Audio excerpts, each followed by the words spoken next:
অবৈধভাবে পাথর উত্তোলন করে সিলেটের জাফলং এবং এর আশপাশের এলাকার পরিবেশ ধ্বংস করা হচ্ছে। এমন বাস্তবতায় পরিবেশ, বন ও জলবায়ু পরিবর্তন বিষয়ক উপদেষ্টা সৈয়দা রিজওয়ানা হাসান জানালেন, সিলেটে আর কোনো পাথর কোয়ারি খুলে দেয়া হবে না। এসব এলাকায় পাথর ক্রাশার মেশিনগুলোর বিদ্যুৎ সংযোগ বিচ্ছিন্ন করা হবে বলে জানিয়েছেন জ্বালানি বিষয়ক উপদেষ্টা ফাজুল কবির খান। তারেক আহমদ সানির ছবিতে হোসেন আহমদ সুজাদের প্রতিবেদন। 2015 সালে গোয়াইনঘাটের জাফলং এলাকার পিয়াইন নদীকে পরিবেশগত সংকটাপন্ন এলাকা বা ইসিএ ঘোষণা করে বন ও পরিবেশ মন্ত্রণালয়। পিয়াইন নদীর দুই তীরের 500 মিটার ও নদীর প্রায় 15 বর্গ কিলোমিটার এলাকা থেকে খনিজ সম্পদ আহরণ নিষিদ্ধ করা হয়।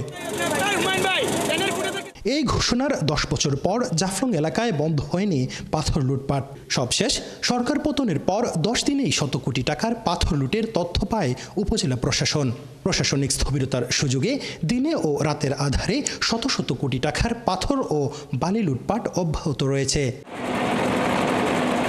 শনিবার জাফলং পরিদর্শন করেন পরিবেশ ও জলবায়ু বিষয়ক উপদেষ্টা সৈয়দা রিজওয়ানা হাসান ও জ্বালানি বিষয়ক উপদেষ্টা ফজলুল করিম খান। নৌকায় চড়ে ক্ষয়ক্ষতির কিছুটা সরজমিন দেখেন তারা। এরপর সাংবাদিকদের প্রশ্নের জবাবে রিজওয়ানা হাসান জানান, সিলেটে আর কোনো পাথর কোয়ারি খুলে দেবে না সরকার।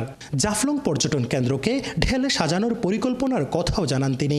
সিলেটের নান্দনিক আবেদন আছে, নৈসর্গিক আবেদন আছে, এইরকম জায়গাগুলোকে আমরা আর পাথর তোলার জন্য ইজারা দেব না।